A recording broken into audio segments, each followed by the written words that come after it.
সবাইকে স্বাগত জানাচ্ছি পত্র-পত্রিকার বিশ্লেষণে। শুরুতেই দেখে নিব দৈনিক ইত্তেফাক। দৈনিক ইত্তেফাকের প্রধান শিরোনাম, ডক্টর ইউনূস সরকারের ২ মাস, মনোযোগ বেশি সংস্কারে, দ্রব্যমূল্য ও আইনশৃঙ্খলা নিয়ে এখনও অস্বস্তি।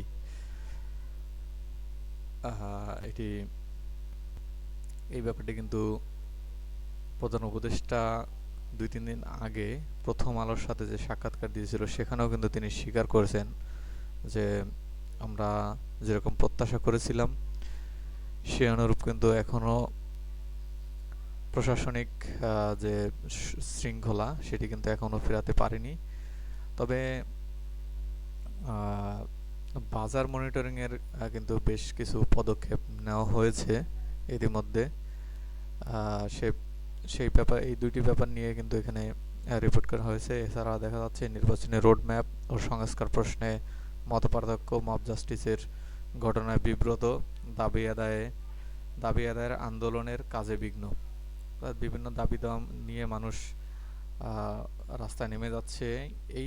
এজন্যই কিন্তু এই আন্দোলনের কারণে কাজ কিন্তু ধীর গতিতে চলছে, কারণ এদিকেও হ্যান্ডেল করতে হচ্ছে, ওদিকেও কাজও করতে হচ্ছে। এজন্য প্রধান উপদেষ্টার সফল যুক্তরাষ্ট্র সফর ছিল দ্বিতীয় মাসের ঐতিহাসিক অর্জন।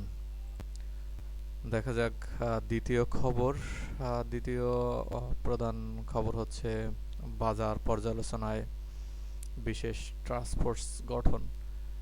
এখানে প্রত্যেক জেলা পর্যায়ে একটি কমিটি করা হয়েছে বাজার স্থিতিশীল রাখতে। উৎপাদক পর্যায়ে আড়ত, গোডাউন, কোল্ড স্টোরেজ ও সাপ্লাই চেইন তদারকি করবে। হঠাৎ করে অস্থির হয়ে উঠেছে নিত্যপণ্যের বাজার। চাল থেকে ডিম, মুরগি, সয়াবিন তেল, সবজি সবকিছুর দামই বাড়তি। কাঁচামরিচের কেজি 450 টাকায় গিয়ে ঠেকেছে।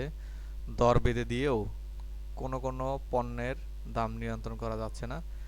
এমত অবস্থায় নিত্যপণ্যের বাজার পর্যালোচনায় বিশেষ টাস্কফোর্স গঠন করেছে সরকার। জেলা পর্যায়ে গঠিত এই বিশেষ টাস্কফোর্স নিত্যপণ্যের বাজার পরিস্থিতি পর্যালোচনার পাশাপাশি পণ্যের সরবরাহ চেইন তদারকি করবে।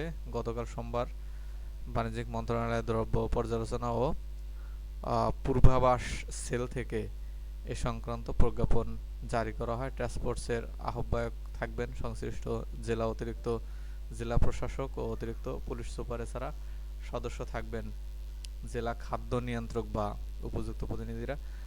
এখানে প্রশ্ন হচ্ছে, যারা এখানে এই টাস্কফোর্সে থাকবে এরা যদি হচ্ছে ওই উর্মির মতো হয় তাহলে তো দেশের পরিস্থিতি আরও খারাপ হয়ে যাবে।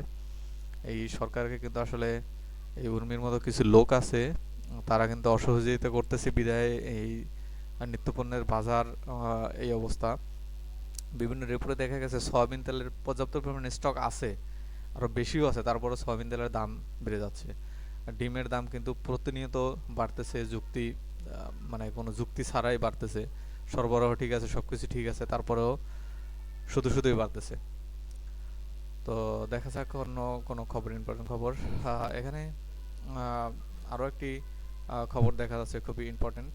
সেটি হচ্ছে বিশ্বের শীর্ষ 50 প্রভাবশালী মুসলিমের তালিকায় প্রধান উপদেষ্টা ডক্টর ইউনূস। এটি হচ্ছে জর্ডান ভিত্তিক একটি সার্ভের প্রতিষ্ঠান আর কি। ওনারা এই সার্ভেটি করেছে। সেখানে মানে অনেক আগে থেকে করতেছে, 16 বছর ধরে। 16তম এই প্রতিবেদনটি। জর্ডানের এই প্রতিষ্ঠানটি 16 বারের মতো বিশ্বের সবচেয়ে প্রভাবশালী মুসলিম ব্যক্তিদের এ তালিকা প্রকাশ করেছেন। 2009 সাল থেকে প্রতিষ্ঠানটি প্রতি বছর এ তালিকা প্রকাশ করে আসছে। তো হচ্ছে এই খবরটি কিন্তু প্রত্যেকটি পত্রিকাতেই দেখা যাচ্ছে। প্রথম পেজেই ছোট করে দেওয়া হয়েছে। যাব দ্বিতীয় পত্রিকাতে। দেখা যাক বাংলাদেশ প্রতিদিনের প্রধান খবর। এরা সবসময় প্রধান খবর লাল কালির করে থাকে। প্রধান খবর, সবার টার্গেট 300 আসন। অর্থাৎ এখন বর্তমানে ছোট বড় যতই দল আছে এরা আসলে এখন ছোট কোনো দল বলা যায় না এখন, সবই বড় দল, সবার টার্গেট 300 আসন। 300 আসনেই তারা প্রার্থী দিবে, সেটি বলার চেষ্টা হয়েছে এখানে। আসলে করবেই না কেন এখন, সবাই দেখতেছে নির্বাচনের একটা সুষ্ঠু পরিবেশ কিন্তু বিরাজ করতেছে, বা সামনে যে নির্বাচনটা হবে সেটি সুষ্ঠুই হবে বোঝাই যাচ্ছে। সেক্ষেত্রে সবাই যার যার আহ, আহ, যার যার প্রত্যাশা অনুযায়ী প্রার্থী দেওয়ার চেষ্টা করবে। আহ, এবং এবারের যে নির্বাচন সেটিও কিন্তু আহ, অন্যভাবে হবে। আগের মতো হবে না যে প্রার্থী যে জিতবে সেই, যে ভোট বেশি পাবে সেই এখান থেকে চলে আসবে, সেভাবে মেবি হবে না এখন পর্যন্ত যা জানতে পারছি। এখানে টোটাল পার্সেন্টেজ আকারে, মানে কে কত ভোট পাইলো, কত পার্সেন্ট পাইলো, সেই হিসেবে সংসদে প্রতিনিধি থাকবে, এমনটি এখন পর্যন্ত জানা যাচ্ছে, যদিও এটি চূড়ান্ত সিদ্ধান্ত না। দেখা যাক পরবর্তী কি খবর রয়েছে এখানে, ইম্পর্টেন্ট ইম্পর্টেন্ট এখানে আর কোনো খবর দেখছি না এখানে। ইউনূস সরকারের 60 দিন কি কি অর্জন ছিল, কি কি সফলতা বিফলতা ছিল, সেটি এখানে বলা হয়েছে। যাব ইনকিলাবের প্রধান শিরোনাম, অন্তর্বর্তী সরকারের 2 মাস, সাফল্য খুঁজছেন ছাত্র জনতা।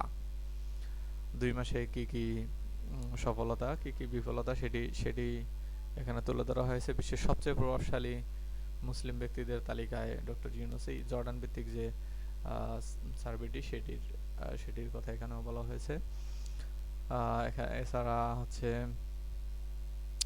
এছাড়া আর ইম্পর্টেন্ট এখানে কিছুই দেখতে পাচ্ছি না। যাব যায় দিনের প্রধান শিরোনাম, বাধা আয়ে চলছে না সংসার। দ্রব্যমূল্যের হঠাৎ করে যে ঊর্ধ্বগতির কারণে কিন্তু এই প্রতিবেদনটি করা হয়েছে। দ্রব্যমূল্য নিয়ন্ত্রণে সারা দেশে বিশেষ টাস্কফোর্স গঠন, এটির দ্বিতীয় শিরোনাম।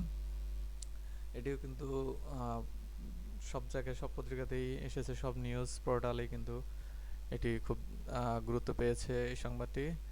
এখানে প্রশ্ন হচ্ছে, যারা এই ইসে থাকবে এরা যদি স্বচ্ছ না হয়, ট্রান্সপারেন্ট না হয়, তাহলে কিন্তু উর্মির মতো হলে কিন্তু চলবে না, এরা কিন্তু বিপদ আরো বাড়বে।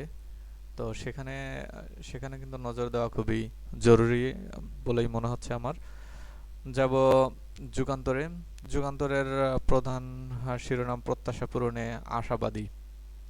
অর্থাৎ অন্তর্বর্তী সরকারের 2 মাস, 2 মাসে যেসব প্রত্যাশা ছিল সেসব প্রত্যাশা পূরণে আশাবাদী সরকার এবং অন্যান্য বিশিষ্ট জনেরা, সেটি এখানে বলা হয়েছে। এছাড়া ওই খবরটি কিন্তু এখানেও দেখা যাচ্ছে, শীর্ষ 50 প্রভাবশালী মুসলিমের তালিকায় ডক্টর ইউনূস।